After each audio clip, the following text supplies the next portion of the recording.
Thank you for the introduction, and thank you for joining me today. So this is the first lecture for humanities and social sciences. Yes, this is a great a challenge for me too, because in our disciplines, we interpret governance itself, that notion, we interpret in different ways. But we need different perspectives to work on internet governance because it's a real-world phenomena. And so we have 4 perspectives on internet governance in APSIG. The reason we have them, those 4 perspectives are closely related to modern academic disciplines. So modern academic disciplines is for educating people into a specialist in certain area. But real-world phenomena never happen in one specific area. So we need to think interdisciplinarily and then collaborate with each other. That's why nowadays the education renovation is moving away from the existing school subject. For example, Finland is already doing that. So for APSIG, so our school, from the beginning, we has the education model based on interdisciplinary and real-world situation. So it's a phenomena-based learning. So we are in good shape, and this is very innovative education program. So I hope you find the humanities and social sciences perspective useful for you to engage in internet governance. So my lecture will start with the question, what does a humanities and social sciences perspectives look like? So in short, my answer is we focus on culture, individuals, and societies. I'm going to use an example of multilingualism, which we discussed in the session for AI at Google, the case studies session. So that can give us a good idea what humanities and social sciences can do for internet governance. And then I will discuss different meanings of internet governance, especially in comparison between the WISE's definition and how people in humanities and social sciences interpret governance, the notion of governance. Then I'm going to talk about historical background of internet governance. APSIG already has a lecture on the history of internet governance. I'm going to flesh out the historical backgrounds because that is one of the things people in humanities and social sciences can do very well.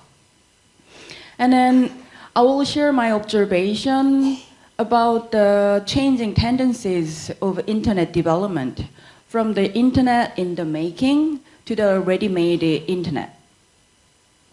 And last but not least, I'm going to discuss implications of internet governance for digital governance.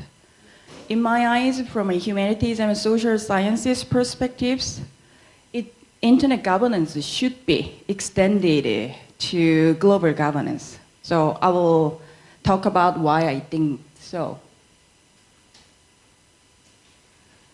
So we have a variety of languages and cultures in the world, especially in Asia. For example, in India, we have 22 official languages in addition to 41 spoken languages.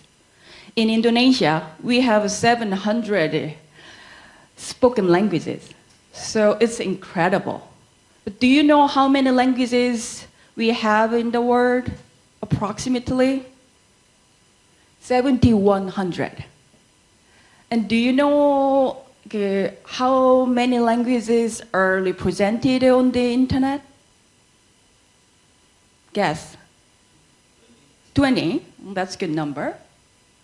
20 only? 100?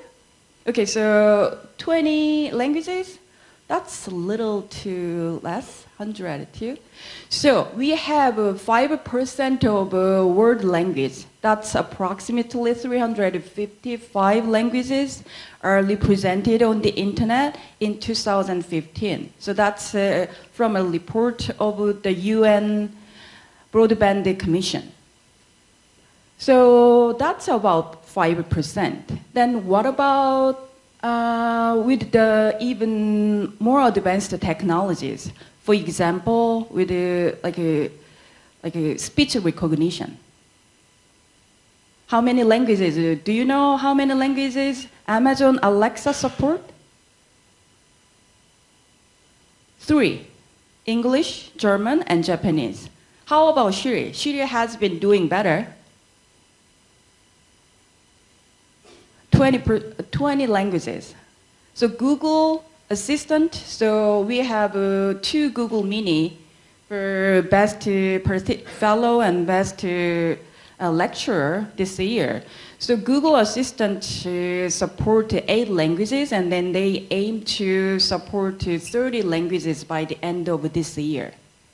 So that is 0.4% maximum of the world language, 7,100 world languages. So last for 20 years, internet communities tried hard to protect language as well as diverse cultures, because language and cultures are deeply related to each other, and languages themselves are very important part of cultures. But we only could do with 5%. While the number of internet using population has increased rapidly from 100 million people in 2002 and 3 billion people in 2015. It's almost close to half of the world population. So do you think with the advance of technology, can we fix these issues? What do you think? How many languages will be able to survive in the future?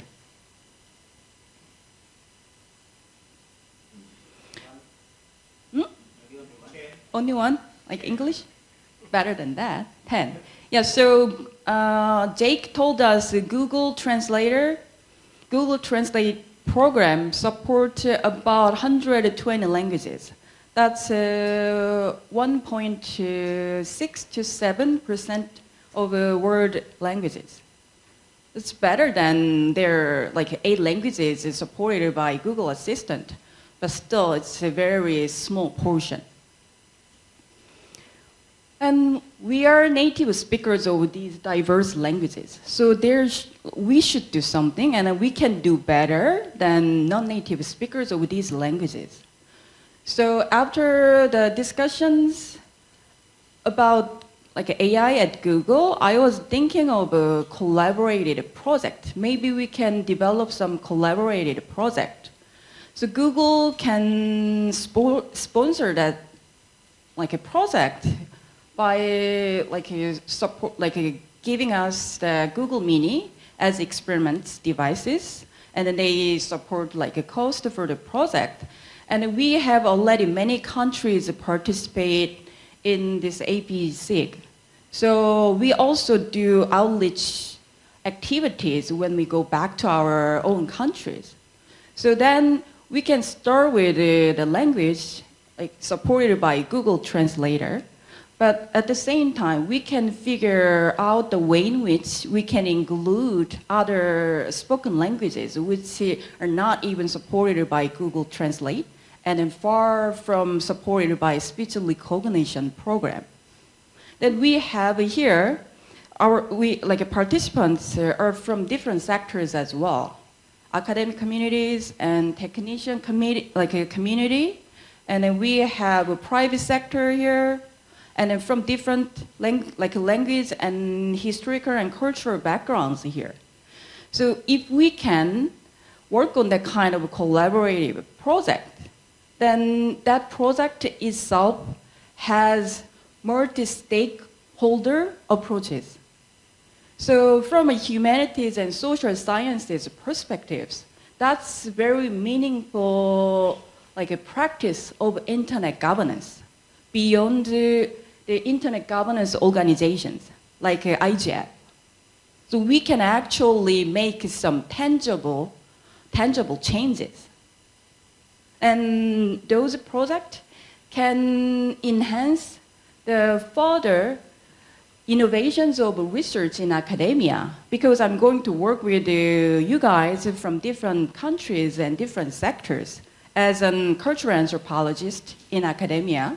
And we also have engineers here from academia as well as from like private sector. So that will be very interesting as our APSIG curriculum and programs are interesting. But external issues are secondary. So we need to think about ourselves, our own bias first. So this is an advertisement for Chinese home robot. My department colleague posted this to her Facebook. She's a social linguist and native speaker of Mandarin. And then she was very upset when she posted this to her Facebook. So this advertisement says, top grade standard Mandarin, a linguist for your child. No more fear that your kid is going to have a dialect-induced pronunciation errors. This sounds very problematic to me too. So here you see the clear value for standard Mandarin, standard language. And instead of thinking dialects as a cultural diversity, it sees a dialect as a kind of error. You have to fix this because it's an issue rather than cultural diversity. If we think about our own languages and cultures in this way, then there is no way we can make a improvement in terms of languages and cultures represented on the internet. So many internet users feel difficulties to use internet because of it's not based on their mother tongue. The script is dominantly based on the Latin script. So they find it's even, it's very difficult even to type in the internet address to visit a certain website. So that's why civil society sector and then technical communities try to develop internationalize the domain name system. But we need to reflect on our own internal bias to come up with ideas. This is very important value we need to work on to protect our language and our cultures. Then instead of we develop this kind of technology to fix our dialect-induced language error, but we will come up with ideas and technologies to support more variety of languages, including dialect.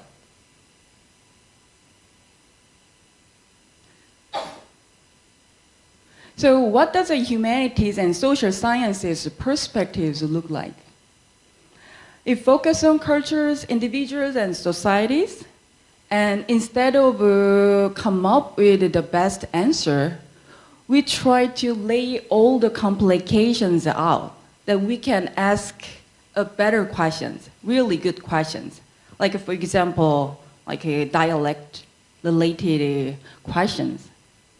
And thinking from a humanities and social sciences perspectives mean becoming multilingual in different cultures and sectors and disciplines.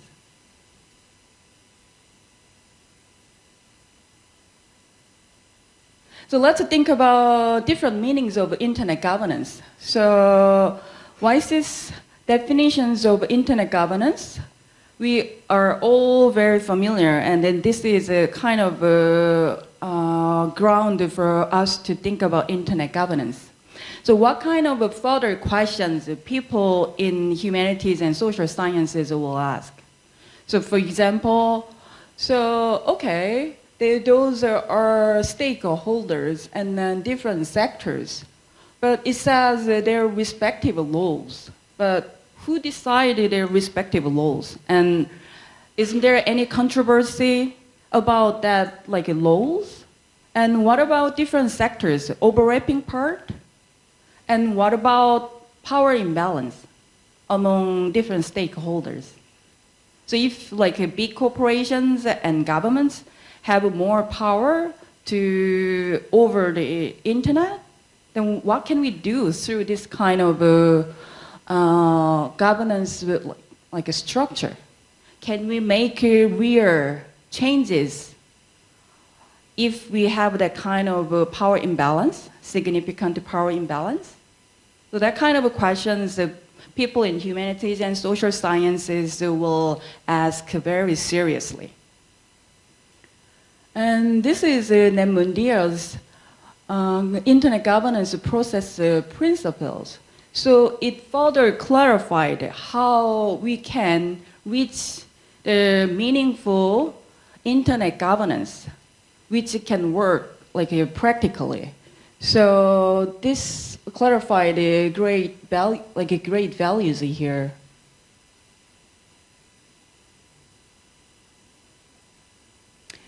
Let's see what people in humanities and social sciences will bring about further meanings.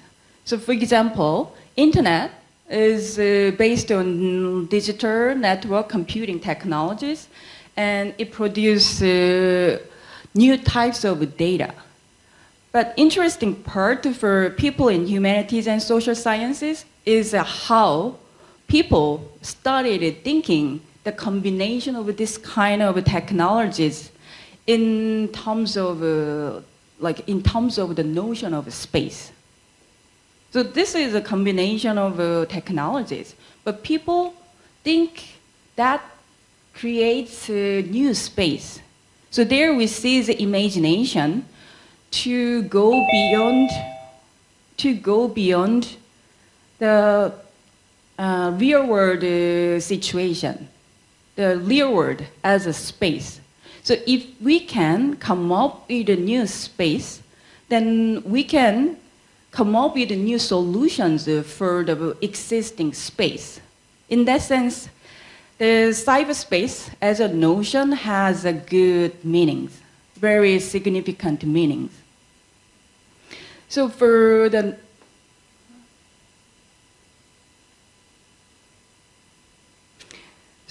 notion of governance.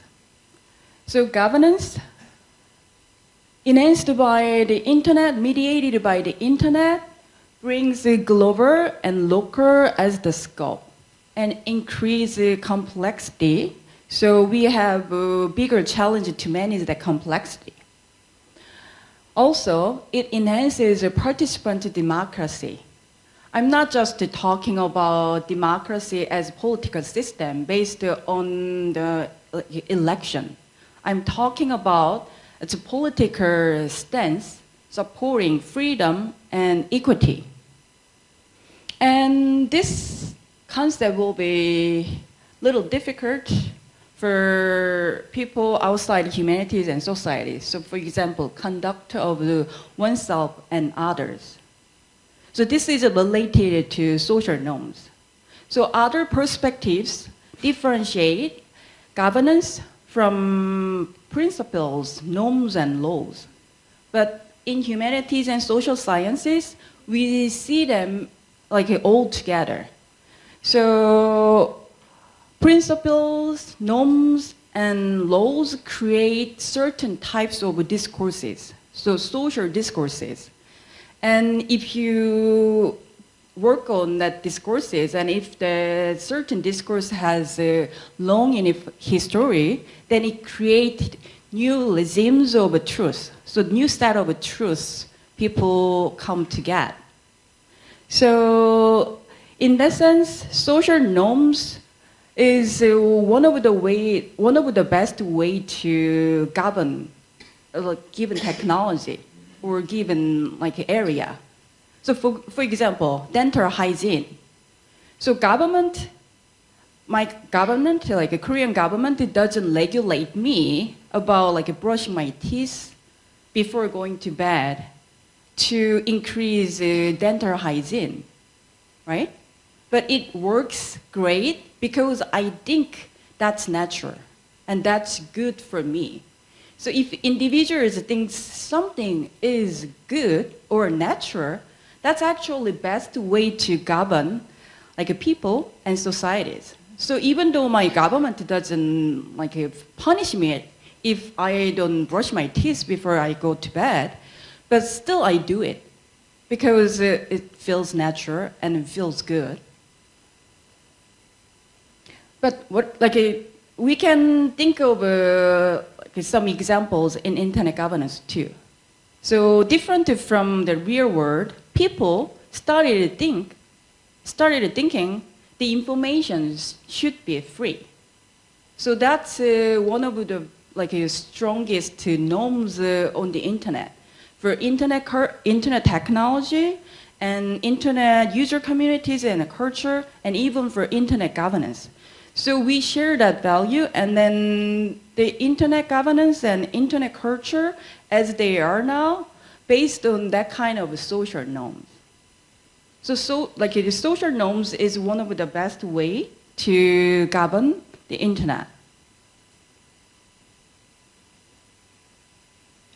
Then historical backgrounds also play an important role in creating that kind of new social discourses and norms, and eventually technology itself and governance.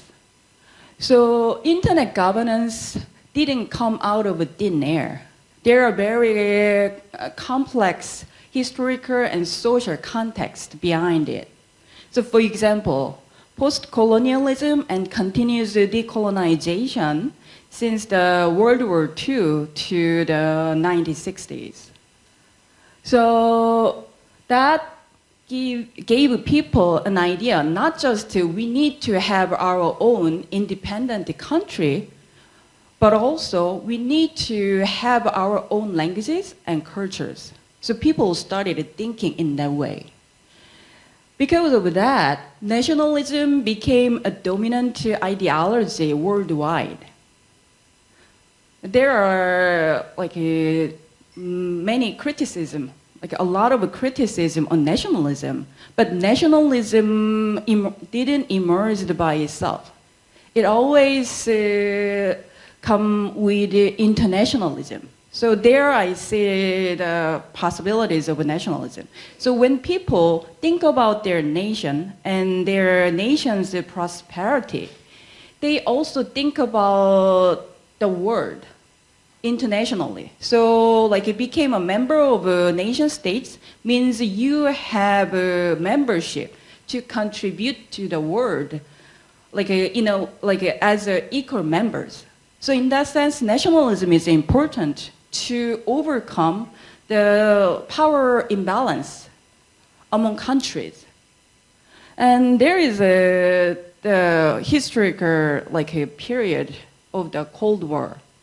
So between democratic countries and communist countries had a competition throughout the Cold War period. But it came with the post-war economic boom. So after the World War II and until the mid-1970s, the entire world experiences a rapid growth of its economy. So at that time also we witnesses the growth of modern universities and academic disciplines. So for the internet technology, it started as US government, a military project. So its historical background is the Cold War, but also it was possible because of a post-war economic boom. And also those engineers were from modern universities and academic disciplines, like for example, computer science. So those things enable the internet as a technology. But even more important part is like other less directly related to historical backgrounds. For example, those engineers experienced the 1960s social movements. It happened all over the world. So those engineers shared that political values. They want to enhance freedom and equity. At the same time, they will build their independent nation, but at the same time contribute to a civilization as an equal member. That's why people in Asia could have the internet made in Asia, not imported from the United States. Because engineers in Asia, they shared these values and then they work together to have the internet, the key technology, with their own technical prowess. And then they helped each other because they believed in nationalism at the same time internationalism. But the tendencies of internet development is somewhat from the internet in the making. So it was more experimental open structure. But it's heading to the somewhat ready-made technology. So it's well designed, fixed structure. For example, big corporations, you have a membership and user communities based on subscription. For example, Facebook. And that makes government regulation more effective too. So behind the tendency of this kind of changes, there are real-world conditions. The biggest ones are dominance of a capitalist market, big corporations, and sovereign power of nation states.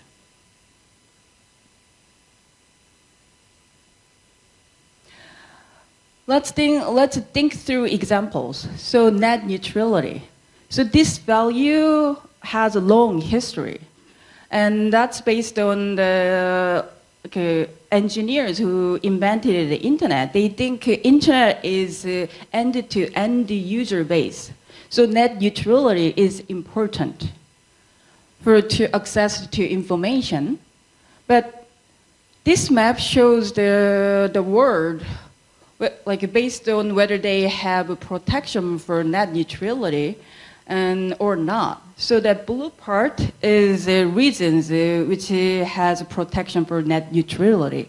But you can see the US part is yellow because it doesn't have a protection anymore. It decided in the end of 2017. But still other countries support net neutrality. But do you think it will work?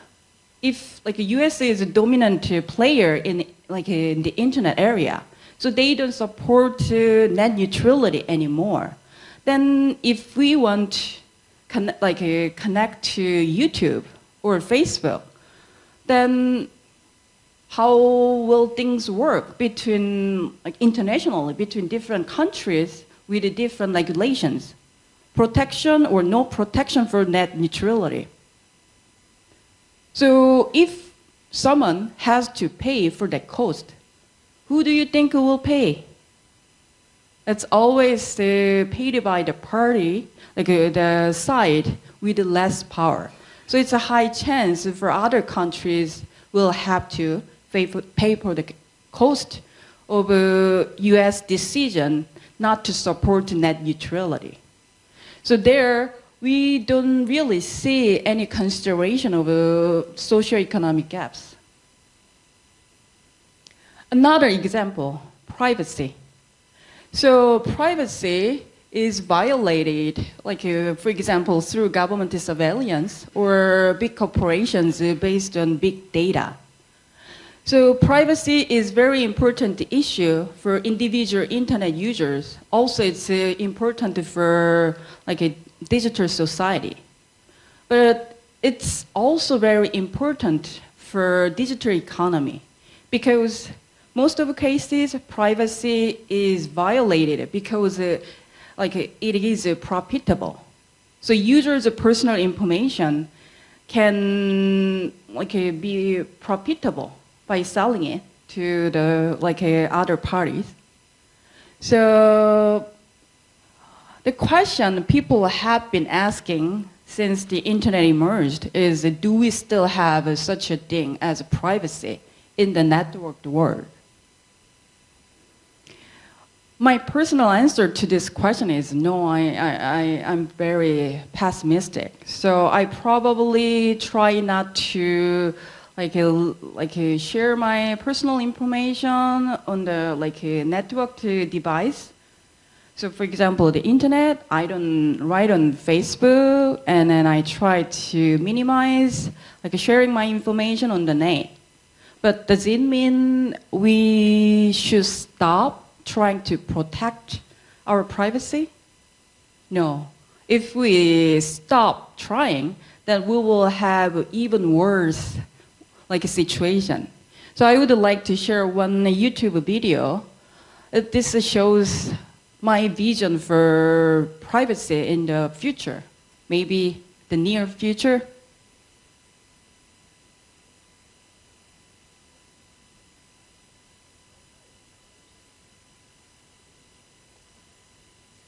This is the film from Minority Report.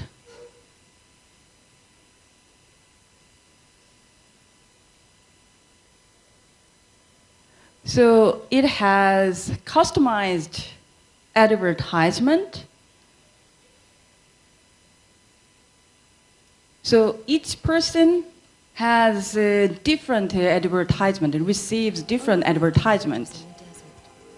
We already started experiencing that. Like Amazon is very convenient for me because it sent me customized advertisement based on my previous shopping list. So in that sense, I kind of like violation of my privacy. But this will be too much. Whenever I walk and whenever I go, the advertisement follow me and I can't even turn it off. That word will be very exhausting. So we don't want that kind of a future. That's why even though it's very difficult to protect our privacy on the networked society, but we still have to try to make it better if we can't, at least not to make it worse. So internet governance from a humanities and social sciences perspectives, it has expanding meanings. So when we engage in internet governance and work in this area, it means we are rewriting capitalist economy because it's like a dominant economy of our world.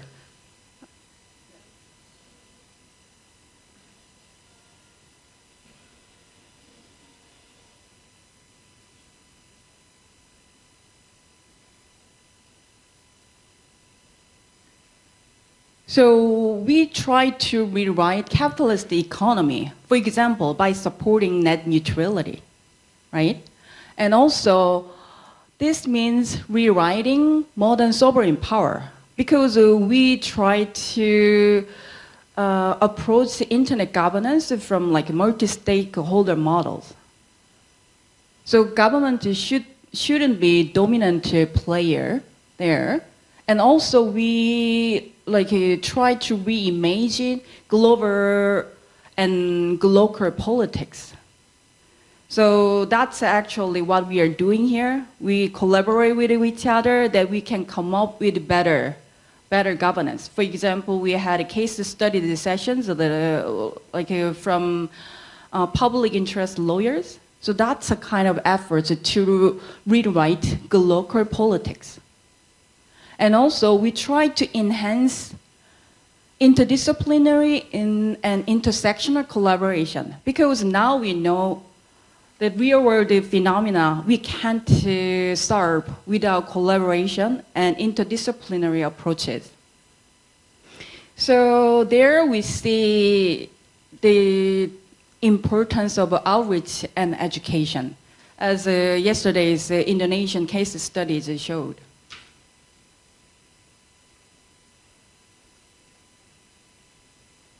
So for importance of an outreach and education, I have been, because my research specialty is in internet user community, I have been thinking of internet governance enhanced by user communities. So for example, fans, like a fandom, have made big changes in the world. So fans nowadays, popular culture fans, for example, K-pop, they have really a big power, and then they are well organized from a bottom-up approach. So can we have that kind of a powerful user participation in internet governance? That's one of the questions I have been thinking of. So all the lectures emphasize the importance of Asia and Africa. So distribution of internet using population moves from the West to Asia and Africa. Especially Africa nowadays, 10,000% rate of increase since 2000. So already the internet using population in Asia and Africa covers about 60% of the world total. So we are the majority. But in the sense of technological development and governance, we are not the mainstream. So we need to have our own power, because we represent the majority of internet using population. So implications of internet governance for digital governments, in my eyes, from a humanities and social sciences perspectives, is in people. So we made a really significant experiment there. So some aspects of internet governance won't be very applicable for digital governance, like a bigger scope and more complicated with other types of technologies. But internet governance, the experiments we made in this area can be a prototype. And so internet governance in that sense as a precedent of digital governance, and it should be the core for the further extension. That's why we have the extended perspectives, the governance, including AI and data science and other parts too.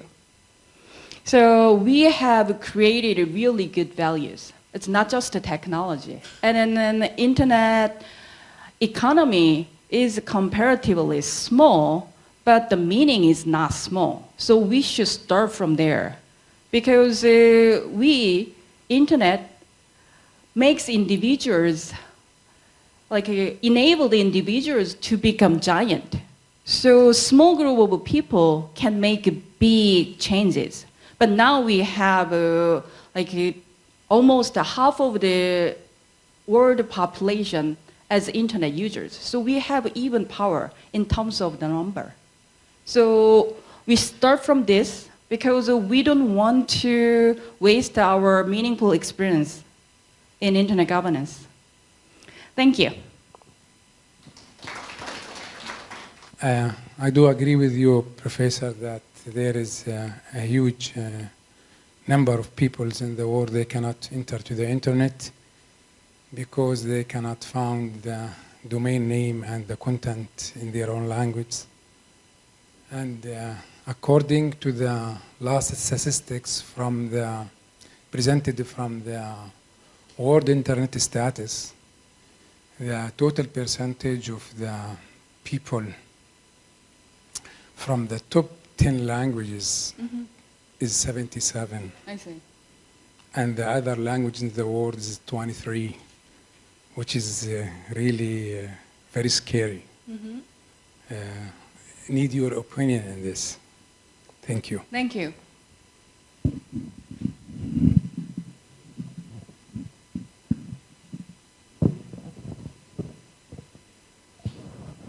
So yes, I totally agree. That's a very important question. And then language is just like a measure.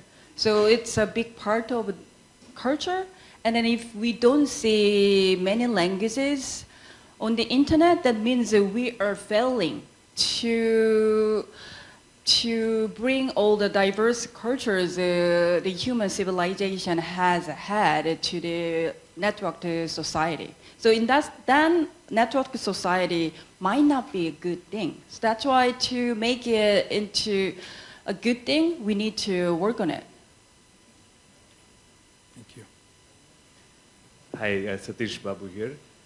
I have two comments. First of all, thank you for a very enlightening talk. The first time we're having a pure social science perspective.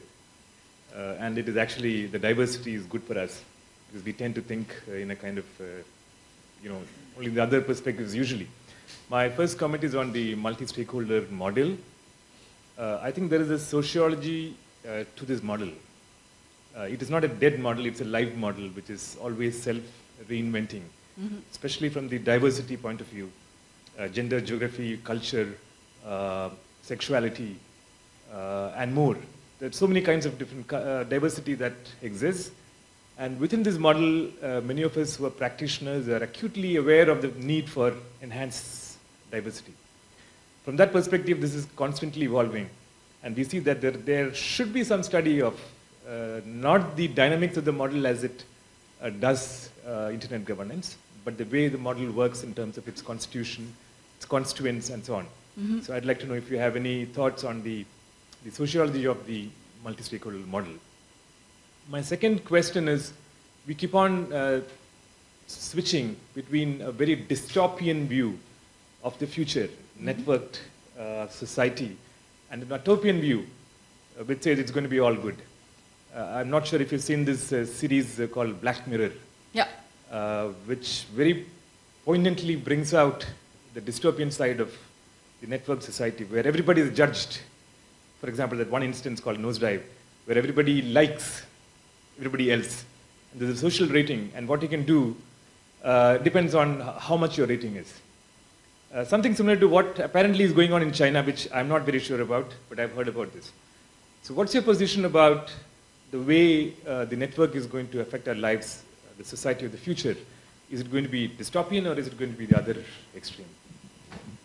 Okay, thank you for the great comments and questions. The first questions. So that's why I have been thinking about civil society sector for multi-stakeholder models. So considering the number of internet using population, civil society should be the most powerful sector, like stakeholders, right? But I'm not sure it has that much power now.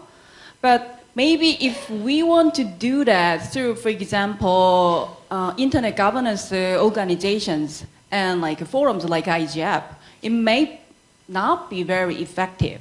But if we think about like internet user communities and then their activism, for example, anonymous movement from 4chan in the United States, and then we also see the Arab Springs too, and then we also experience that kind of a bottom-up user-based social activism, which actually connect the online and offline worlds both. So there I see the possibilities of a network society, because it enhances, like online, the virtual world enhances the real world, and real world enhances the virtual world. But we don't know how to like incorporate that kind of user power to the current internet governance, like internet governance. So we may need to think about how we can do that. Like, are we going to have like a K-pop idol groups as the ambassador of internet governance? Then maybe we will have a more powerful group to be interested in engaging in internet governance.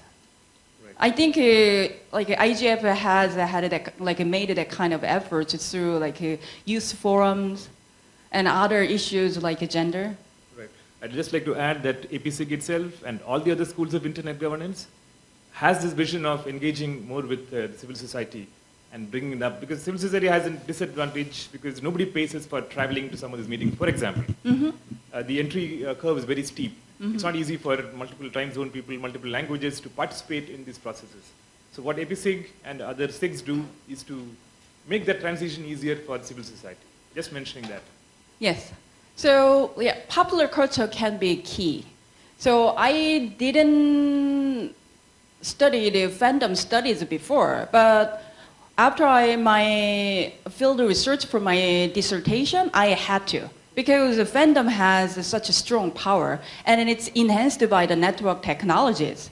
So that became the prototype for any like a popular culture industry, and also even like a internet like a culture and technologies. So from that point of view, we need to think from users' perspectives, especially digital natives.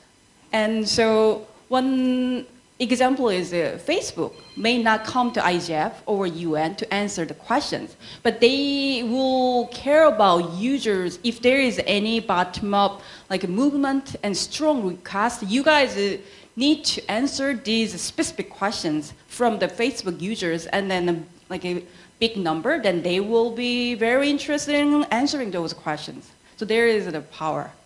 The second question was a dystopian view of society. Yeah, I personally love dystopia, but because I'm not going to disappear in this world, and then I hope the world exists, so I have strategically keep my stance optimistic. So the key is we experiences many bad moments historically. But we overcame slavery. We overcame inequality in terms of gender and ethnicity, race.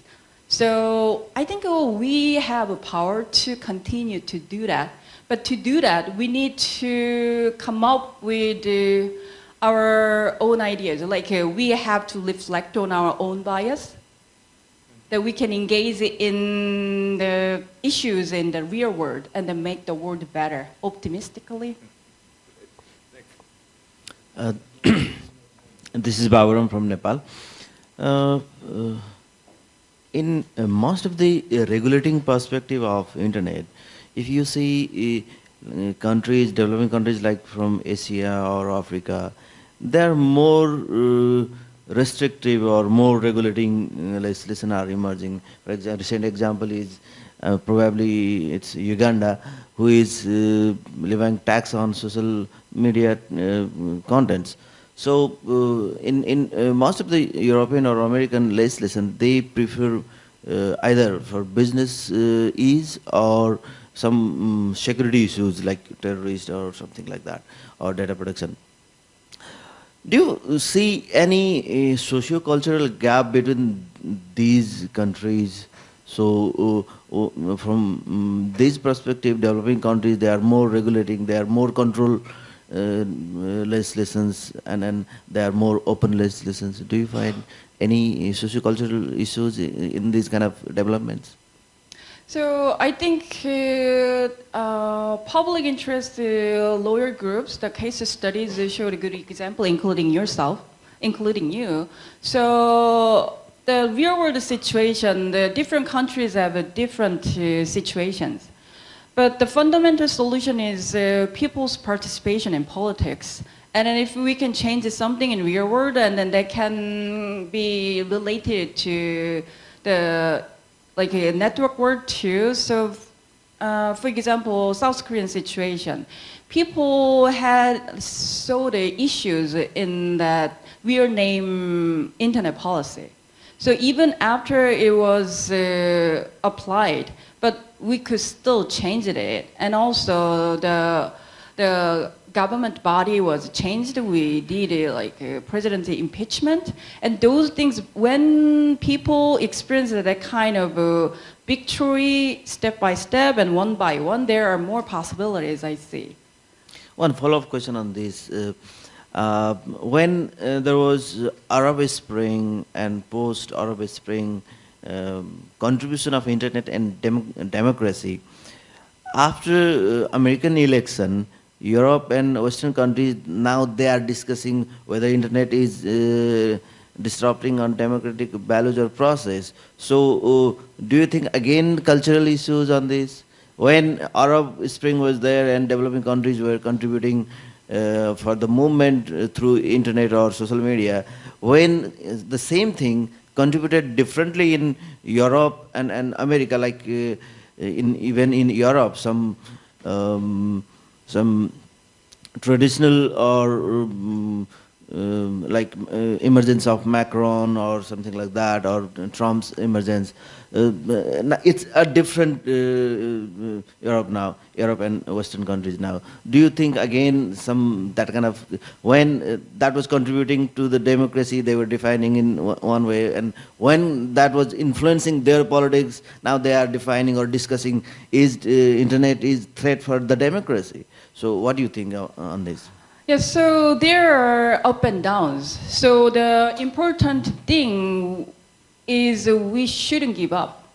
So Arab Spring was very meaningful, significant experiments, and it's a meaningful bottom-up politics. But the aftermath wasn't necessarily, it didn't necessarily support the better democracy. But it doesn't mean the internet and the networked society has not significant meanings in making our world more free and liberal. So we should continue to try. So for example, the US situation. So the winning of Trump is not just about the winning of a conservative party.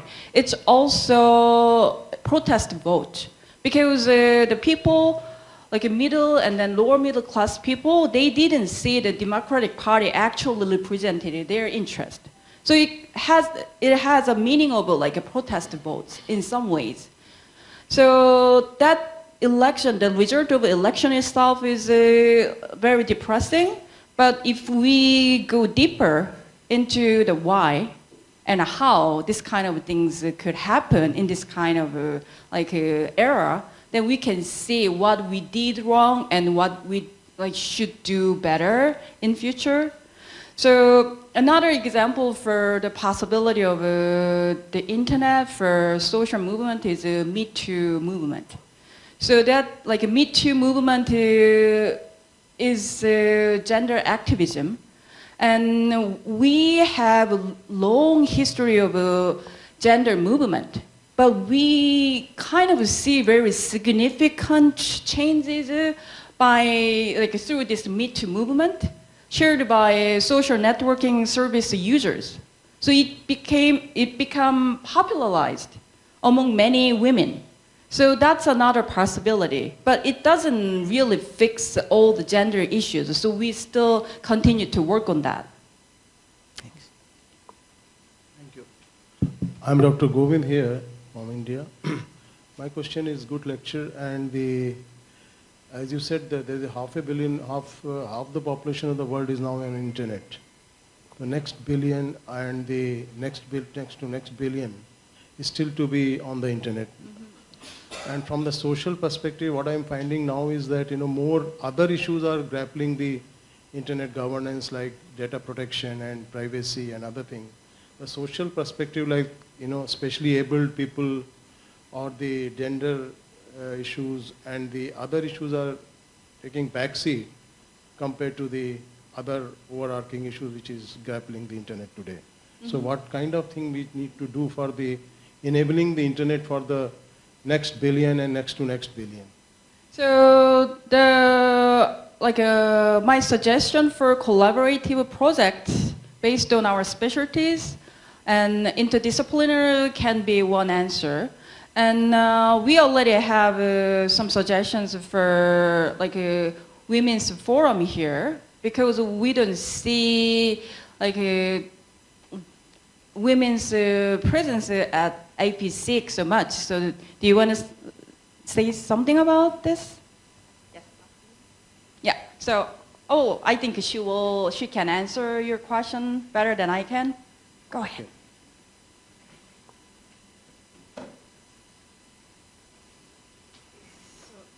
Sagarika from Sri Lanka. So participating this in SIG. So what we have observed in all SIGs is women participation is very less. And there are women who wanted to participate, but they are lack of self-confidence and might be thinking governance is the topic they would not be like familiar with and has confidence. That is men's world. So in here, in this 2018 SIGs, we are planning to initiate Women's SIG to encourage women professionals to be the role models, to encourage women to participate more in this kind of governance forum, IGF and SIG. Maybe will we have a time for like discussions on women's SIG? If not, I want to include that to this discussion session. Yeah, if we like have more time. Okay.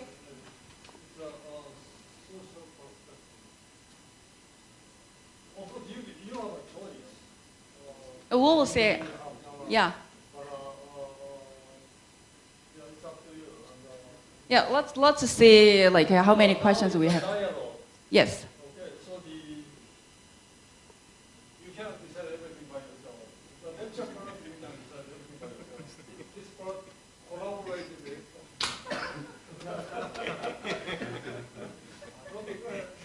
Okay, thank you for a very interesting presentation, Sunyoung.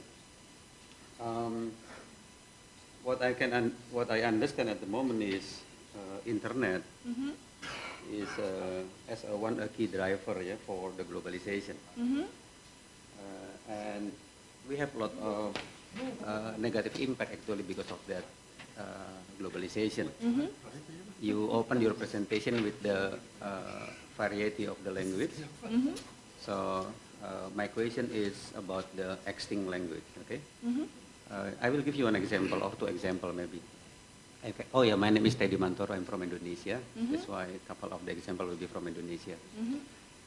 Back to 1994, there is one language what they call by Boni Ref. Okay. So what happened is at the times we have only 4 speakers. 1994. I see. Okay, and then in the years of 2000s, we cannot detect that language anymore. Oh, I see. Because the people, they married with other people in the different place, and in the end they just gone. So we extinct again one language. The other one is even in the capital city. As you know, Jakarta is the capital city of Indonesia. And back to 1966, we have one language what they call by Pecoh. Okay. So what happened after at that time the country was a little bit collapsed at that time, and then when the country was recovered, the language was also extinct. Okay, and then a couple of people, including me at that time, we tried to dig that. Okay, we have what they call by Bahasa Nusantara. We collect like 20 languages that we have at that time. But after 4 years, because of very lack of support from the community also, they're happening from 2004 until 2010. So in the end, the project was closed. They led by me at the time, by the way. And Indonesia actually, we have like 743 languages, according to the UN. So, and slowly by slowly, we will also extinct for their language. My question is very simple actually. So from the internet governance perspective, the implication of the digital governance, what we can do with the extinct language. So I'm a cultural anthropologist, and then we have a linguistic anthropologist, and we have been trying to like archive those like disappearing languages. So First the thing is whether we value our own language as a culture. That's like a first question. If we care about it, then we will do something. But if our values are like don't really value our own culture, then it's easier to like disappear. So we need to have like a will to protect our own culture because it's valuable. So that's one thing. And then if we share that value, like not just among the language community, but also worldwide, then we can come up with better solutions. For example, so Google, like a speech recognition, like a technology, it has different versions of English, but it doesn't have Ebonics. So there we have like a big population of like a black language, but it doesn't include that. Instead, it has like other different versions of English, like UK, Australia, and US. Those varieties speech recognition already have. So we see the real-world situation based on like race and inequality works there too. So if we share this kind of values, then even like engineers, then they can do better. But if those big corporations and engineers don't think about that, then civil society, so especially consumer user-based activism can force them to care about those values. That's the initial ideas I have. Just one quick one. Is there any story before when an extinct language was one language was extinct, for example? Is there any way to recover that language back? There's examples of, like for example, like Native Americans. There are like different tribes that speak different languages. So when I don't have exact examples for that, but because we have other cultural form to deliver that language, so there can be some solutions, but I can't really answer to that question. Thank you. Hello, I'm Mahi from Sri Lanka. Actually, it's not just a question. It's a problem, I believe. Okay, because internet has caused many problems for the agencies, social agencies, like families, like religion, and so at the moment when internet things are developed, the people are not thinking of the social perspective, and they do not do, especially these technology developers, doesn't concern about the social effect of this. So as a IG activist here, what we can do is need to be more prioritized. So it should be given that we should include the social scientists into this arena. So how we could do this? This is a problem, I believe. So I think humanities and social sciences perspectives can contribute to outreach and education issues the best. So that's about like people, and that's about like societies. So that's the major focus of humanities and social sciences. So when we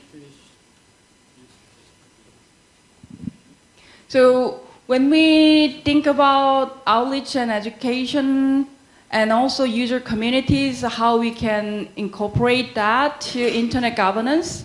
So yeah, so fandom is one of the example I could come up with, and then we need better ideas to make our outreach more interesting, not so boring.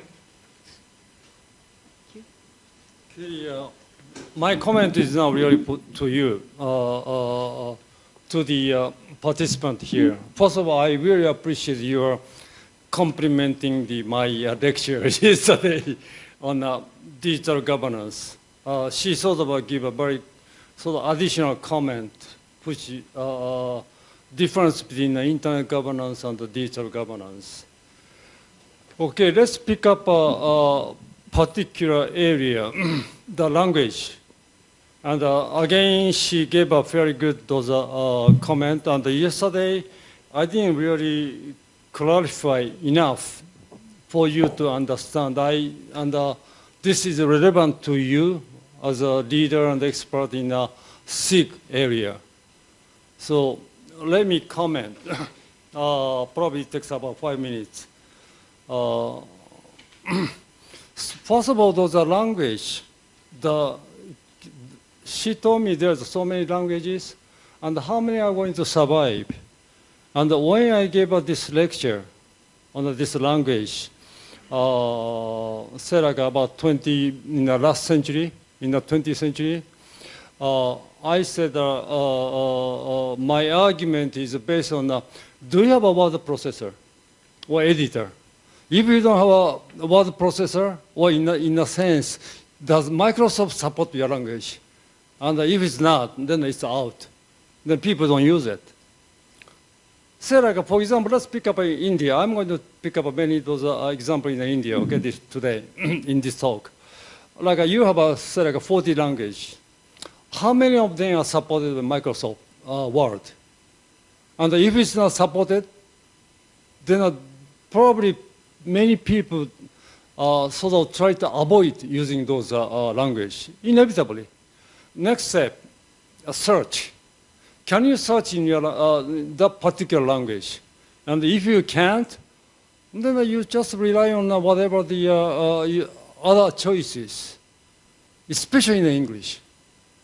Okay, so that way, sort of people start moving to the those major set of languages. Somebody said like 10 or something. Okay, 21st century. Now, because of those AI, things are getting much more, what shall I say, gloomy or tough. When I gave a lecture in Africa, Africa has a, say like about 1,000 working language. I asked them, how many of them is going to survive? Say like in 10, 20, 30 years. And I gave an answer. 2 can survive. Okay, if you want to know, it's a Swahili and Afrikaner. And today, if I have to go to Africa to give a lecture again, I would say 0. And is this a good thing or not? That's the value judgment we have to make. Just because of this Jake's from Google, his presentation, okay, we have two keywords, okay? One of them is language translation. Second is verbal communication. Alexa and Google Mini. Okay, both of them is based on AI. And can they support your language? If not, probably just like a search and the word processor, probably people sort of try to avoid to use. Okay? And let's get to the specific. I explained yesterday. Let me explain once again. Let's pick up India again. Okay? Jake, I really appreciate Google. Google is going to support, she said, Amazon is going to support 3 languages, English and German and Japanese. And that's a typical of Amazon, even though Amazon is one of our sponsors. And Google is doing a much better job, more like supporting 100 languages. Okay. Let's get down to the India as an example. But you can pick up any other country, right? Because this is, I gave a lecture a couple of times in India. Jake said they support about 3 languages today out of Indian. Okay? Then he's working on, Google is working on to increase that one to the 6 or 7. Okay, that's good. Who is going to decide? Those are the languages which survive, okay? In India. Who is deciding? India or the Google? Decision is made by the Google. Which one to support? Like increase from 3 to 6, who decided? Google decided, or the Indian government decided, or the at-large community in India decided. And okay, next question is, who should decide? Actually, Huh? it depends on the people's demand. Oh, no, but who decide? Okay? And this is a typical of the internet governance issue. Multi-stakeholder approach. Okay? Did we do that way? In order to decide this one, which language to survive, to support, so the multi-stakeholder approach. Indian government, Indian civil society, and private sector, including Google. Did you have that process? No. We know this process. And how come we don't do it? Okay, let's come down to the next one. Okay, I'm going to explain. SIG and IGF. Okay, look at the class. Either in SIG or the BD SIG, just doesn't matter. Whichever, just pick up and just look at the class.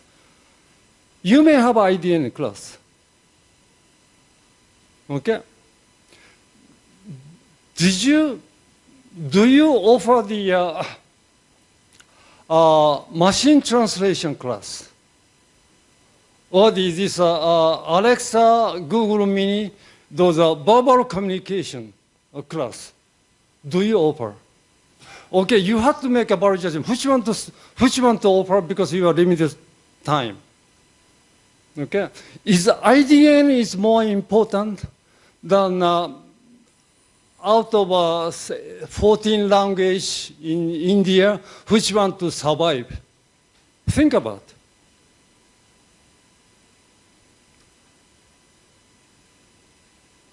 Okay, IDN we work on the last about 15, 20 years, okay? Then you know what's the possibility.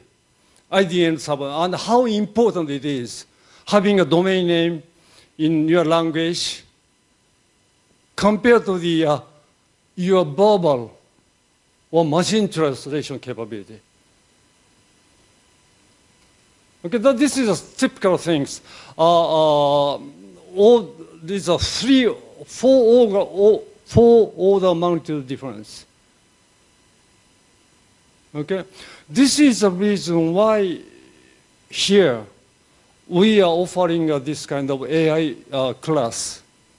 In such a way, you guys, when you go back to your country, you have to think about, are you going to offer the IDN class or this machine translation, those AI class which include the machine translation and verbal communication? Which will be more important in your country? Then the challenge we have is, if it's not in search and the machine translation and this Google Mini, it will be gone. People won't use it. That's something like if you start using Alexa or the Google Mini, say like 1 week or 1 month, you can find it almost immediately. Like my granddaughter in the USA, she uses Alexa all the time to turn off the light. And she is 4 years old. Okay? And that's the 21st century. Then this is a value judgment. When you make those curriculum, please do think. And this is a thing we want to discuss. And finally, very ironical, I'm the one of the core member of development of IDN back in 20 years ago. At that time, we thought this is very important. On a web address, we should be able to put a native language. Then why we are not using? They miss a boat. Every technology has those window of opportunity. And if you miss it, then it's gone. Then why it's gone? Search engine.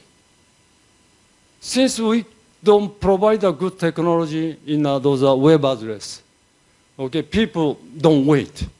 They just use a search. And the search is a very good job. And still doing a good job. And you can get it. Then do we go back to the web address? No. Had a window of opportunity and we miss it.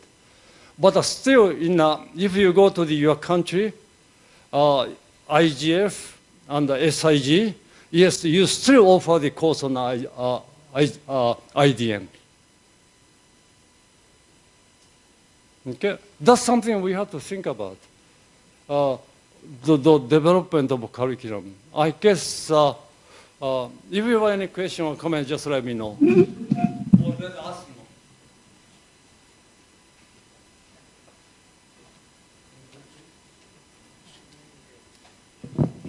Thank you.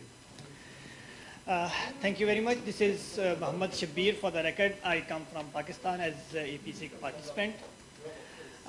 Very interesting facts that you presented here, and after that, Dr. Chand's very interesting perspective on the decision-making processes of IG and who makes the decision.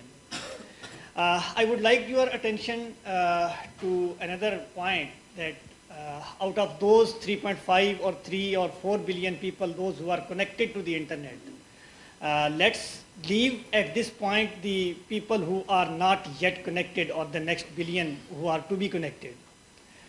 I'll be talking more about this issue tomorrow, but just for the reference, there are about 10 to 15%, depending upon the statistics of who organization that you select, either it's WHO or United Nations. There are people with impairments or persons with disabilities. So even if they are or they are able to connect to the internet, it comes down to the perspective that how effectively they are able to use that internet. Like we are talking about different languages on the internet, whether there is the speech recognition process or not. So what about the screen reading? So persons with visual impairment who cannot see the screen, who cannot get access to the information. Well, let's leave this at that point too.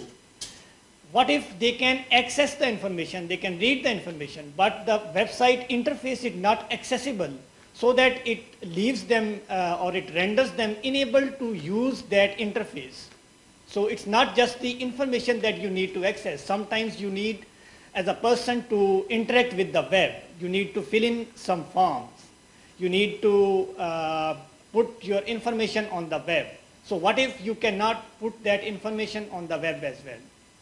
So this was my comment. One question, when it comes to the social issues, we may talk about multi-stakeholder model, and yes, it includes the states and the governments.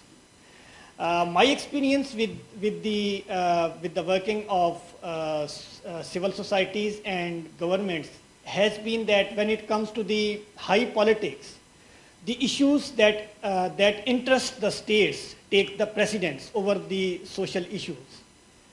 And it is same in the case of human rights. One example that I can give you is the WTDC. So there were lots of issues, and it made WTDC 17.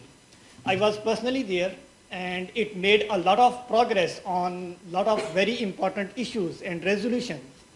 But when it came to privacy, security, cybercrime, there were a lot of conflicting positions, and some of the major powers and some of the lesser powers as well. They were very stringent and strict on their positions, and at the end of the WTDC 17, there were some of the resolutions on which a consensus could not be built.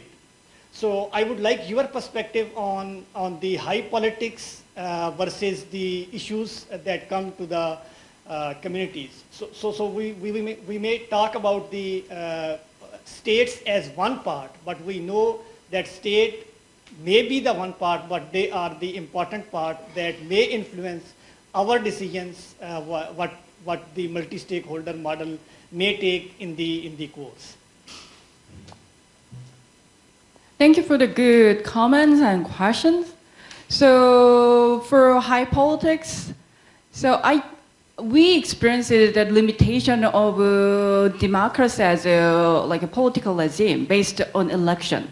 But because now we have internet communities, internet users who are also voters, they can communicate their own opinions more actively. So they can make very significant changes in the real world politics. So there we have a power as a voters, but it was very limited power before, but network society enhanced that power. So we have to use that very actively. In different ways, the big corporation, we are consumers. They value consumers because that's the source of their revenue. So if we can, so consumers before, they are isolated. They have a relationship with the corporation, not with the other consumers. But they're now consumers at the same time, like technology users. So they have power, technological power to express their opinion. Also, they have, more importantly, distribution power. So they can communicate it with each other. So that's a big power. So from there, we can make a real change in the impacts too. I have to make certain comments what Professor Chon has made. That's very important interventions he made on the languages, on the IDNs, on the multilingual internet. And one point which he raised was how the Google decides about the languages in a particular country. I think this is very important because in India, I know that though there are 22 official languages, it depends, I think, more by the commercial interest in the country. How the languages are propagating and how the, e-commerce is there, how the contents are developed, how the blogs are developed. So I have seen in the last couple of years more local languages, blogs, and more local language things are developing. And coming to the internet, that is where the Google is going in a more forward way. I think gaining more and more translations of the local languages. More of the official languages because they are all very 3 to 4 crores of each language is spoken in the country. So the other issue is the IDNs. Why the IDNs are not popular that way? Because although I think ICANN has enabled many languages of the IDNs in India, I think all the languages have been IDN enabled now. But local language, I think the perspective, the people are not mailing each other or domain names are not that popular as the English domain names are. So that may be some kind of social perspective. If you put your domain in the local language, it may not be that popular, or multiple languages thing have to be done. If you want to your product to be in a more popular way, you need all the domain names of the languages. So maybe there are various social perspective as well as commercial angle to it. There the things are moving. Thank you. Sorry to come back again. This is again a response to Professor Chon's comment on language. I would like to say that the stakeholder communities, particularly civil society, is not entirely powerless in this matter of who decides. Is it Google deciding, or is it the rest of us deciding? In the case of Google, Google follows an open source model of development.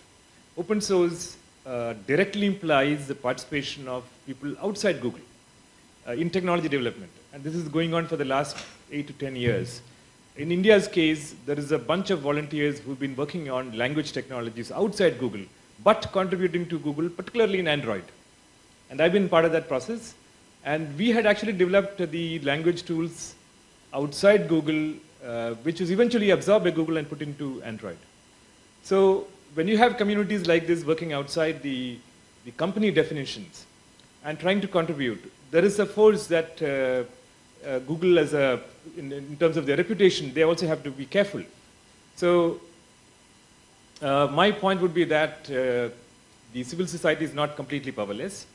We have been working in the past, and we will continue to work in the future as well in order to ensure the rights and the priorities of civil society, of the communities, of the people in less popular language communities particularly, are upheld.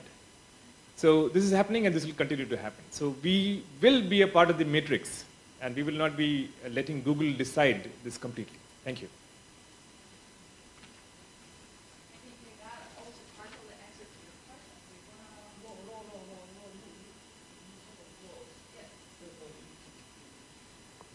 So thank you for the discussions, and it was very productive discussions. But I want to see the result. So I want to see our collaborative project, that we can make these discussions more meaningful, and that will be very a significant advance for academics like me, because I will have comparative research with you guys, but I can't do that by myself. That's why comparative research is very difficult. But we already gathered here from many countries, many cultures, and many different languages.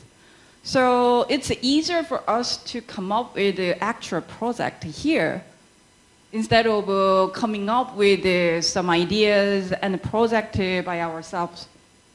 So let's think about that.